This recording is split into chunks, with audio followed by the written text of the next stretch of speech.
Human rights today மாத இதழ் வாங்கி படிக்கவும் மற்றும் ஹியூமன் ரைட்ஸ் டுடே இணையதளத்தை பார்க்கவும். மகாத்மா காந்தி வாழ்க. இன்று இந்த நேரத்தில் மகாத்மா காந்தி நினைவு பிறந்தநாளை நம்ம கொண்டாடுகிறோம். அவருக்கு 155வது பிறந்தநாளை மிக மகிழ்ச்சியோடு காந்தி மியூசியத்தில் உள்ள நுழைந்து மக்கள் எல்லாம் வரவேற்பு அதை கொண்டாடிட்டு இருக்காங்க.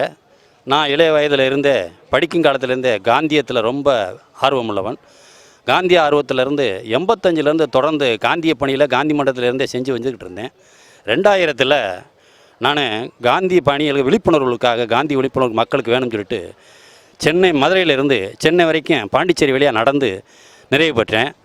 இப்போது மீண்டும் காந்திய பணியில் நிறையா செஞ்சுட்டு வர்றேன். இது எதற்கு செய்கிறேன் அப்படின்னா, விழிப்புணர்வு மக்களுக்கு விழிப்புணர்வு இருக்கட்டும் அப்படின்றதுக்காக காந்தியை நம்ம நாட்டில் நிலச்சிருக்கணும், மறந்துடக்கூடாது, மக்கள் மறந்துடக்கூடாது.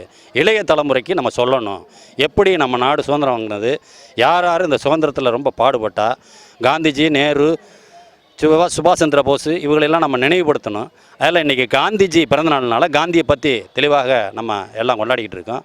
காந்தியை பற்றி நம்ம கொண்டாடுறப்ப காந்தியை பற்றி நம்ம கொண்டாடணும்னா காந்தி நினைவாகவே இருக்கணும்.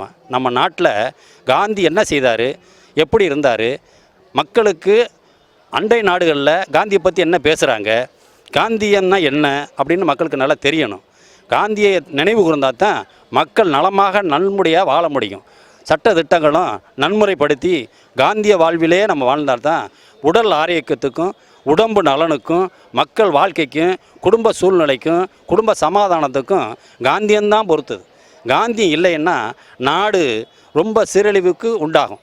அந்த சீரழிவு தீர்க்கணும், அப்போ போர்கள் வராமல் இருக்கணும் அப்படின்னா காந்தி அகிம்சையை நம்ம வழிப்படுத்தணும். காந்தி அகிம்சை வழிப்படுத்தணும்னா காந்தியத்தை வீட்டுக்கு வீடு பிள்ளைகளுக்கு காந்தியத்தை பற்றி போதனை பண்ணணும். காந்தியை பற்றி போதனை பண்ணாதான் சிறு வயதிலே இருந்து அகிம்சை வழியாக நடக்கணும்னு சொல்லி பிள்ளைகளுக்கு தாய்மார்கள் குழந்தையிலேருந்து பால் கொடுக்குற மாதிரி பிள்ளைகளுக்கும் அந்த அகிம்சை பாலை ஊட்டி வளர்க்கணும். அப்படின்னா தான் குழந்தைகள் காந்தியை பற்றி நினைவு கூர்ந்துக்கிட்டே இருக்கும்.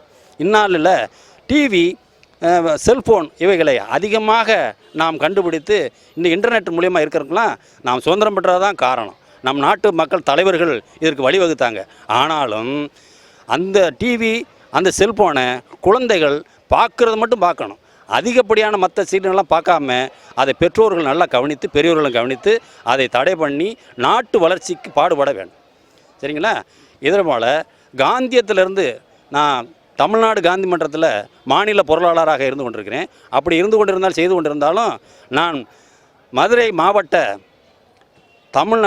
மனித உரிமை கழகம் தமிழ் தலைவராக இருக்கிறேன். நான் அப்போ ஏன் அதில் இருக்கிறேன்னா, அமைப்புகள் தமிழ்நாடு முழுவதும் இருந்தாலும் மதுரையில் மனித உரிமை கழகத்தில் அந்த அமைப்பில் டாக்டர் சுந்தர் MABL அவர்கள் தான் இந்த மனித உரிமை கழகத்தின் தலைவராக இருந்து சிறப்பாக நடத்தி வருகிறார். அவர் அப்பப்போது என்னை கூப்பிட்டு காந்தியாகவே என்னை மதித்து காந்தியாகவே என்னை பார்த்து சேவைகளை செய்ய அவர் எனக்கு உத்தரவு கொடுத்து பல மகிழ்ச்சி சேவைகளை செய்து எனக்கு பொருளுதவி கொடுத்து எல்லாவற்றையும் செய்து காத்து வருகிறார். அவருக்கும் எனது நன்றியை தெரிவித்துக் கொள்கிறேன்.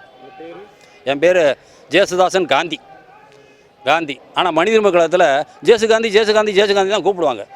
காந்தியாகவே அங்கே என்ன காந்தின்னு தான் கூப்பிடுவாங்க எல்லோரும். அதனால் அவருக்கும் என்னுடைய நன்றிய சேவைகள் மனித உரிமை கழக சேவைகள் பறக்க நான் அவரை வாழ்த்தல் கூறி விடைபெறுகிறேன். நன்றி, வணக்கம்.